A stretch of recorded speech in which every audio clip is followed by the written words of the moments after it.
Ang lalaking ito ay may masigasig na enerhiya. Ngunit ang kanyang asawa ay isang debotong mananampalataya.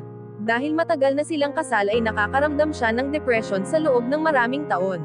Subalit kahit kailan ay walang pakialam si Kevin sa nararamdaman ng asawa. Dahil dito ay sumabog ang asawa sa katahimikan. Tinulak niya si Kevin palayo.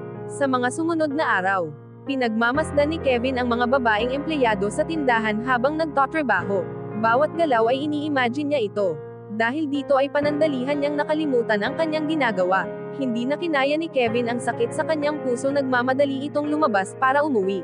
Nang makauwi ito, ang naghihintay sa kanya ay bakanteng kwarto lamang. Naghanap siya kung saan-saan para hanapin ang kanyang asawa. Maya-maya ay may narinig itong mahinang paghinga mula sa ilalim ng mesa.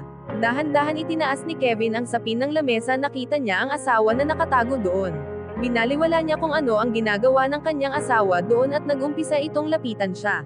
Subalit ang kanyang asawa ay nakatakas at binaliktad ang mesa. Si Kevin ay nabigla at dito napagtanto niya na hindi na magbabago ang kanyang asawa. Dismayadong bumalik si Kevin sa tindahan.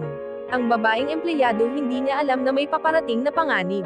Inutusan siya ni Kevin na kumuha ng mga gamit sa bodega. Dali-dali naman siyang dumiretso sa loob. Ang hindi niya alam ay sumunod si Kevin sa likuran.